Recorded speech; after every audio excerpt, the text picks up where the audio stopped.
अस्सलाम वालेकुम। मैं हूं समी इब्राहिम और आप देख रहे हैं हमारा यूट्यूब चैनल। आज जुमेरात है 18 मार्च सन 2021।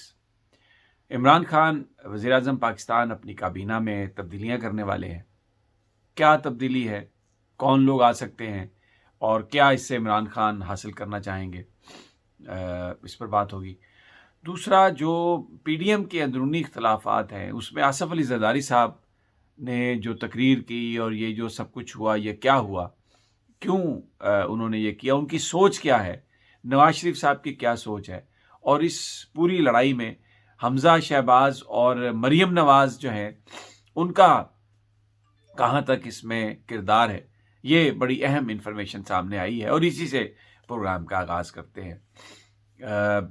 जो आसफ़ ज़रदारी साहब की जो सोच है, जो मेरी कई लोगों से गुफ्तगू हुई जो उनके नज़दीक हैं, जिनके साथ वो काम कर रहे हैं, तो जो वो चाहते हैं इस वक्त, उनके पॉलिटिकल ऑब्जेक्टिव्स क्या थे, वो जानना बहुत ज़रूरी है। फिर आपको खुद ही ये अंदाज़ा हो जाएगा कि ये सब कुछ क्या हुआ। एक तो मौजूदा सूरत हाल में ज़रदारी साहब ये समझते हैं कि अगर इस वक्त ये सिस्टम गोल हो जाए, ये सिस्टम चला जाए, इमरान खान साहब वज़ारत उज़्मा के ओहदे से हट जाएँ, तो हीरो जो है वो मुस्लिम लीग नून होगी। वो पॉलिटिकली जिस उसका सेहरा जो है वो नवाज शरीफ साहब के सर जाएगा।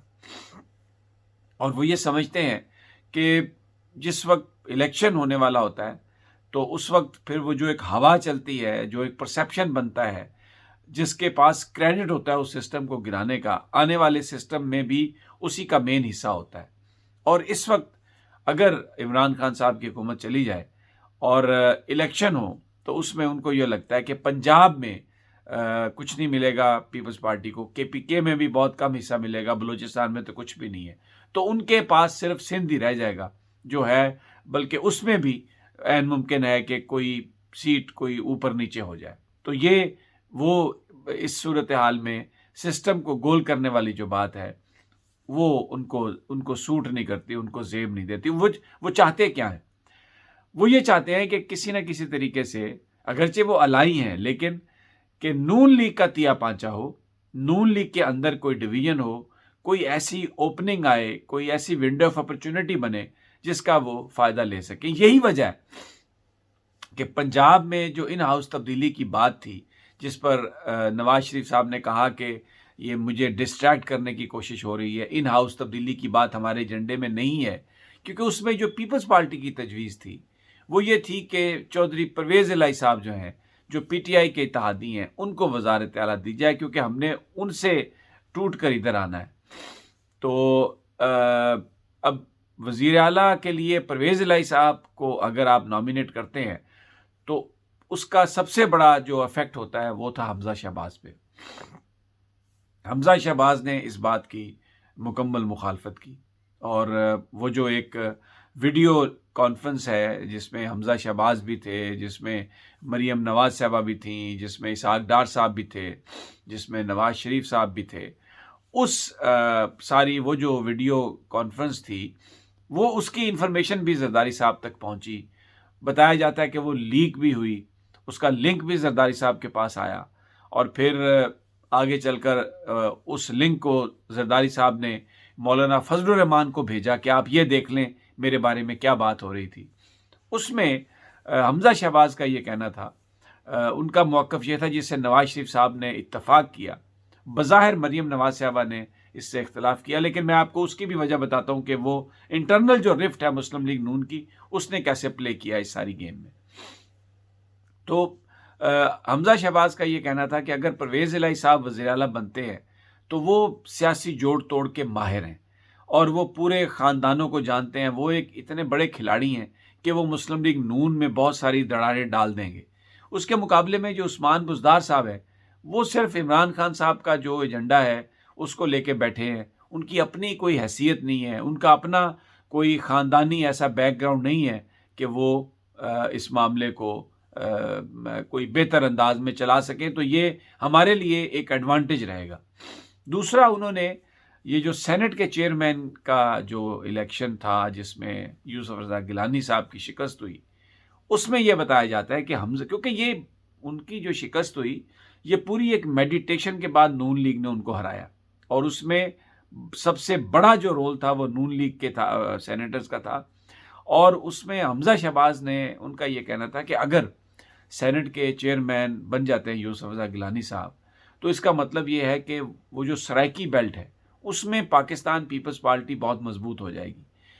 ट्रेडिशनली जो सराइकी बेल्ट है वहाँ पर हमेशा पीपल्स पार्टी जीतती आई है, और नून लीग ने कुछ फतह हासिल की थी, लेकिन फिर बाद में पीटीआई ने उसको रिप्लेस किया। तो अब जो बाकी मानदा जो नून लीग की ताकत है सराइकी एरिया में, वो सारी की सारी ख़तरा हो जाएगा कि वो ख़त्म हो जाए। तो इसलिए उन्होंने इस बात की भी मुखालफत की, और नवाज शरीफ साहब ने इस बात से एग्री किया। फिर उसके बाद ये सारा फैसला हुआ। अच्छा, अब इसमें बड़ा इंटरेस्टिंगली मरियम नवाज साहबा ने जो बिलावल भुट्टो और आसफ अली जरदारी के हवाले से जो हमजा शहबाज का जो पॉइंट ऑफ व्यू था उससे उन्होंने इख्तलाफ किया। इसहाक डार साहब भी बताया जाता है कि वो मरियम नवाज साहबा के साथ थे, और उनका ये कहना था कि पीपल्स पार्टी के साथ या बिलावल के साथ हमारा रिलेशनशिप ख़राब नहीं होना चाहिए। लेकिन हमजा शहबाज ने इस बात की मुखालफत की, और उन्होंने कहा कि पीपल्स पार्टी, जरदारी, बिलावल ये ट्रस्ट करने के काबिल नहीं है, क्योंकि पीडीएम के अंदर जो अंडरस्टैंडिंग बिलावल और मरियम नवाज साहबा की हुई, उसके नतीजे में फिर मरियम साहबा को लाड़काना भी बिलावल भुट्टो ने आने की दावत दी। मुहतरमा बेनज़ीर भुट्टो की बरसी पर एक बहुत बड़ा एक्सपोजर हुआ सिंध में बेनज़ीर इनको, मरियम साहबा को। और फिर जिस अंदाज में बिलावल ने उनको अपने साथ रखा, तो वो जो अलायंस था, उस अलायंस से हमजा शहबाज ने ख़तरा महसूस किया, और उन्होंने ये तजवीज़ पीपल्स पार्टी को दूर करने की इसलिए की कि पीछे जो भी सारा बिल्डअप था, जो भी गुडविल क्रिएट हुई थी दोनों जमातों के दरमियान, वो बुनियादी तौर पर उसका सेहरा जो है या उसका जो बड़ा क्रेडिट था या जो बड़ी कोशिश थी वो मरियम नवाज साहबा की थी। तो अब जब हमजा शहबाज ने आके ये बात की, तो उनको ये पता था कि इससे जो एम्बैरेसमेंट होगी, इससे जो मामला ख़राब होगा, वो मरियम नवाज साहबा का होगा, क्योंकि पार्टी के अंदर वो ये नहीं चाहते कि मरियम नवाज मजबूत हो। पीडीएम के अंदर भी जिस मजबूती से मरियम नवाज साहबा जा रही थी, तो हमजा शहबाज इससे बहुत अनकंफर्टेबल थे। अब दूसरी जो खबर इसी, ये तो एक, अच्छा, जब मौलाना फजलुर रहमान ने भी जरदारी साहब से बात की इस हवाले से कि जो आपने गुफ्तगू की और ये जो सारी बात हुई है, तो उन्होंने, जरदारी साहब ने वो वीडियो लिंक उन्हें भेज दिया मौलाना फजलुर रहमान साहब को कि दाई जनाब मेरे बारे में तो ये गुफ्तगू करते हैं। तो जिस पर मौलाना फजलुर रहमान ने भी ये कहा कि आप पाकिस्तान वापस आएँ, नवाज शरीफ साहब से कहा, और यहाँ पर आकर आप सियासत करें। अब एक और जो डेवलपमेंट है बड़ी अहम है। मरियम नवाज साहबा को चौधरी शुगर मिल केस में 26 मार्च को तलब किया हुआ है नैब ने, लेकिन आज एक नई तलबी के आर्डर हुए हैं, एक और नया केस 1500 कनाल अराजी जो है उसके हवाले से, उसकी मलकियत के हवाले से।